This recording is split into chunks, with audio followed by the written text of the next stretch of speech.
नमस्कार दोस्तों, हंसनी अकेडमी के चैनल पर आप लोगों का बहुत बहुत स्वागत करता हूं। उम्मीद करता हूं कि आप लोग बहुत अच्छे होंगे और जीवन में अच्छा करने का प्रयास कर रहे होंगे। तो चलिए आज का करंट अफेयर्स यानी 26 मार्च 2022 का हम लोग देखते हैं। तो आज का पहला क्वेश्चन क्या है? उत्तर प्रदेश के 22वें मुख्यमंत्री, याद रखिएगा कौन से नंबर के 22वें मुख्यमंत्री योगी जी ने कहाँ शपथ ग्रहण किया है? इन्होंने, आपने देखा होगा, 25 मार्च यानी आज के दिन अटल बिहारी वाजपेयी इकाना क्रिकेट स्टेडियम में इन्होंने शपथ ग्रहण किया है। यहाँ से कई क्वेश्चन बन सकते हैं, जैसे आदित्यनाथ योगी जी ने कब शपथ ग्रहण किया? 25 मार्च को। कहाँ किया? Atal Bihari Vajpayee Ekana cricket stadium. यह कहाँ है? लखनऊ में है। योगी जी किस नंबर के मुख्यमंत्री हैं? 22वें नंबर के। तो 4 क्वेश्चन यहाँ से मिल गया। यही पूछ सकता है कि अटल बिहारी वाजपेयी इकाना क्रिकेट स्टेडियम कहाँ है? लखनऊ में है। अगला क्वेश्चन देखते हैं। आईपीएल की चेन्नई सुपर किंग टीम के कप्तान कौन बने हैं? अभी तक महेंद्र सिंह धोनी थे। महेंद्र सिंह धोनी ने कप्तानी छोड़ दिया, तो भारत के allrounder Ravindra Jadeja Chennai super king के कप्तान बने हैं। नेपाल के प्रधानमंत्री कौन हैं जो भारत के दौरे पर आने वाले हैं? तो नेपाल के इस समय प्रधानमंत्री शेर बहादुर देउबा हैं। अगर पूछे नेपाल के राष्ट्रपति कौन है, तो विद्या देवी भंडारी हैं। भारत ने कब तक टीबी से मुक्त होने का लक्ष्य रखा है? टीबी यानी ट्यूबरकुलोसिस। 2025 तक भारत ने टीबी से मुक्त होने का लक्ष्य रखा है। अगर पूछे WHO ने, वर्ल्ड हेल्थ ऑर्गेनाइजेशन ने कब तक टीबी से मुक्त होने का लक्ष्य रखा है? 2030 तक। अगर भारत के परिप्रेक्ष्य में पूछे तो 2025, अगर WHO के परिप्रेक्ष्य में पूछे तो 2030 तक। क्लियर है? उम्मीद करता हूं कि आपको वीडियो पसंद ज़रूर आएगा। चलिए आगे बढ़ते हैं। कार्बन तटस्थ खेती को शुरू करने वाला भारत का पहला राज्य कौन है? तो कार्बन तटस्थ खेती को शुरू करने वाला पहला राज्य केरल है। इसी से मिलता जुलता एक क्वेश्चन है, जैविक खेती शुरू करने वाला भारत का पहला राज्य कौन है? सिक्किम। अगर पूछे कार्बन तटस्थ खेती केरल, अगर जैविक खेती पूछे तो सिक्किम। दोनों में बहुत अंतर है। विश्व टीबी दिवस कब मनाया गया? तो विश्व टीबी दिवस 24 मार्च को मनाया गया। टीबी को अन्य नामों से भी जानते हैं, जैसे इंग्लिश में टीबी का फुल फॉर्म है ट्यूबरकुलोसिस। अगर हिंदी में कहें तो टीबी को तपेदिक भी बोलते हैं, तपेदिक, यक्ष्मा भी बोला जाता है। इस बार इसकी थीम क्या है? Invest to end TB save life, इस बार की इसकी थीम है। गल्फ निवेश सम्मेलन 2022 का आयोजन कहाँ पर हुआ? इसका आयोजन जम्मू कश्मीर के श्रीनगर में किया गया। कौन सा सम्मेलन? गल्फ निवेश सम्मेलन। 13वीं फैज़ा अंतर्राष्ट्रीय पैरा एथलेटिक्स चैंपियनशिप 2022 कहाँ पर हो रही है? तो यह दुबई में हो रही है। दुबई किस देश में है? UAE यानी संयुक्त अरब अमीरात में है। चलिए आगे बढ़ते हैं। Unfilled barrels India's oil story पुस्तक के लेखक कौन है? तो इसके लेखक है ऋचा मिश्रा। इस पुस्तक के लेखक कौन है? ऋचा मिश्रा है। किस देश ने ब्रिक्स टीका अनुसंधान विकास केंद्र को लॉन्च किया है? इसे भारत ने लॉन्च किया है। गणित के क्षेत्र का एबल पुरस्कार 2022 का किसे दिया गया? यह पुरस्कार डेनिस पर्नेल सुलिविन को दिया गया है। ये अमेरिका के गणितज्ञ है। यहाँ से क्वेश्चन ऐसे भी पूछ सकता है, एबल पुरस्कार किस क्षेत्र में दिया जाता है? तो एबल पुरस्कार गणित के क्षेत्र में दिया जाता है। इसे गणित का नोबेल भी कहा जाता है। हाल ही में अफ्रीका के बामो तकनीकी का प्रयोग किस नेशनल पार्क में किया गया? तो अफ्रीका के बामो तकनीकी का प्रयोग केवलादेव नेशनल पार्क में किया गया। केवलादेव नेशनल पार्क कहाँ है? राजस्थान के भरतपुर जिले में स्थित है। विंग्स इंडिया 2022 का आयोजन कहाँ पर किया गया? तो इसका आयोजन हैदराबाद में किया गया। हैदराबाद कहाँ है? तेलंगाना। तेलंगाना की राजधानी क्या है? हैदराबाद। नासा ने हाल ही में पृथ्वी के बाहर कितने नए ग्रहों को खोजा है? तो नासा अमेरिका की अंतरिक्ष एजेंसी का नाम है, 65 नए ग्रहों को खोजा है।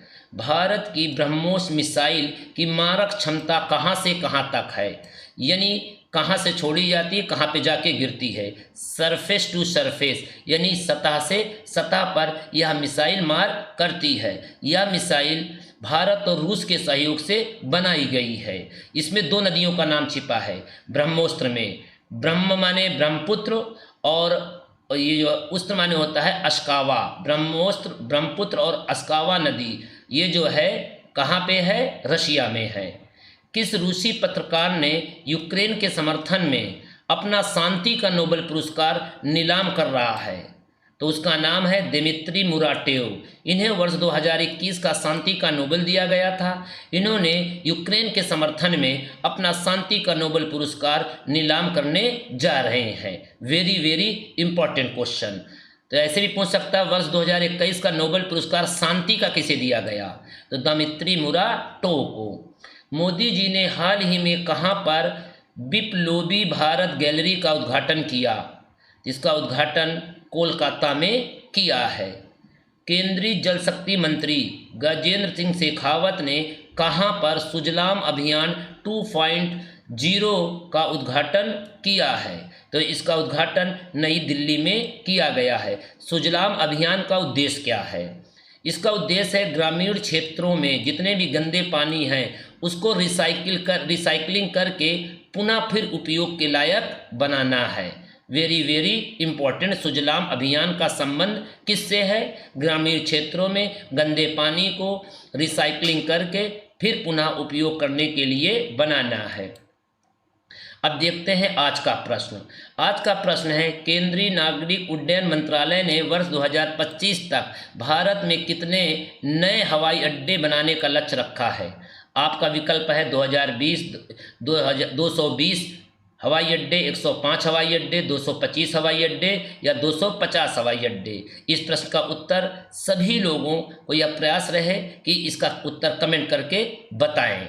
चलिए अब देखते हैं कल के प्रश्न का उत्तर। कल मैंने आप लोगों से एक प्रश्न पूछा था कि हाल ही में सुषमा स्वराज पुरस्कार किस राज्य ने शुरू किया है?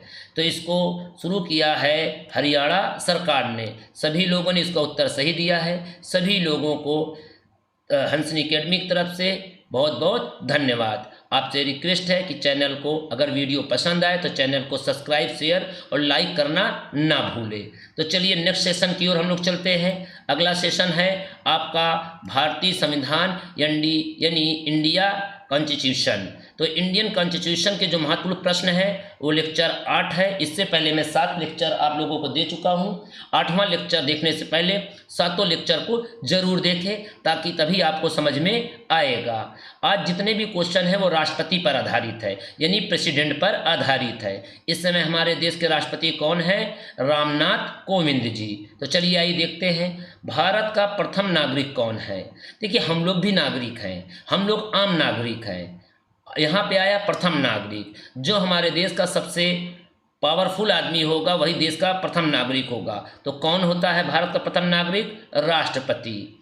भारत के राष्ट्रपति के पद का उल्लेख किस अनुच्छेद में है? अनुच्छेद यानी आर्टिकल 52 में कहा गया है भारत के राष्ट्रपति के पद का उल्लेख किया गया है। संघ की कार्यपालिका शक्ति राष्ट्रपति में निहित है का उल्लेख कहाँ पर है? इसका उल्लेख अनुच्छेद 53 में है। राष्ट्रपति का निर्वाचन का उल्लेख किस अनुच्छेद में है? अनुच्छेद 54 में कहा गया है भारत के राष्ट्रपति का निर्वाचन होगा। राष्ट्रपति बनने की योग्यताओं का उल्लेख किस अनुच्छेद में है? तो अनुच्छेद 58 में राष्ट्रपति बनने के लिए क्या क्या योग्यता होनी चाहिए इसका उल्लेख किया गया है। चलिए आगे देखते हैं। भारत का राष्ट्रपति बनने के लिए न्यूनतम उम्र कितनी होनी चाहिए? तो भारत का राष्ट्रपति बनने के लिए न्यूनतम उम्र 35 वर्ष होनी चाहिए। अगर पूछे अधिकतम उम्र तो हमारे संविधान में अधिकतम उम्र की कोई सीमा नहीं है, न्यूनतम उम्र की सीमा है। राष्ट्रपति बनने के लिए कितनी शैक्षिक योग्यता होनी चाहिए? तो हमारे संविधान में ये कहा गया राष्ट्रपति बनने के लिए पढ़ा लिखा हो या अनपढ़, दोनों में से कोई भी हो राष्ट्रपति बन सकता है। राष्ट्रपति किस पार्टी का उम्मीदवार होता है?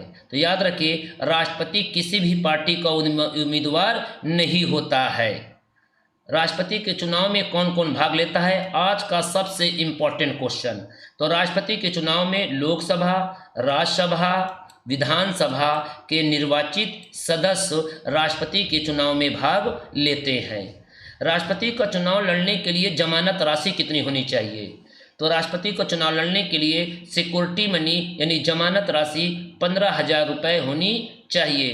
राष्ट्रपति के नामांकन के समय उसके साथ कितने प्रस्तावक होने चाहिए? तो उसके साथ 50 प्रस्तावक होने चाहिए। चलिए आगे बढ़ते हैं। राष्ट्रपति को शपथ कौन दिलाता है? तो राष्ट्रपति को शपथ भारत के मुख्य न्यायाधीश दिलाते हैं। राष्ट्रपति को शपथ किस अनुच्छेद के तहत दिलाया जाता है? अनुच्छेद 60 के तहत राष्ट्रपति को शपथ दिलाया जाता है। इस समय हमारे देश के मुख्य न्यायाधीश कौन है? एन.वी. रमन्ना है। राष्ट्रपति का कार्यकाल कितने वर्ष का होता है? तो राष्ट्रपति का कार्यकाल 5 वर्ष के लिए चुना जाता है। राष्ट्रपति का वेतन कितना मिलता है? राष्ट्रपति को वेतन 5 लाख, 5 वर्ष के लिए 5 लाख, यानी प्रत्येक महीने राष्ट्रपति को हर महीने 5 लाख रुपए वेतन दिया जाता है। अच्छा, इनका वेतन टैक्स फ्री होता है। इनका वेतन नहीं बल्कि भारत के जितने भी मंत्री या केंद्रीय मंत्री होते हैं उनका वेतन फ्री होता है, टैक्स फ्री होता है। ध्यान रखिएगा, उनके वेतन में कोई भी टैक्स नहीं लगता है। राष्ट्रपति अपना त्यागपत्र किसे देता है?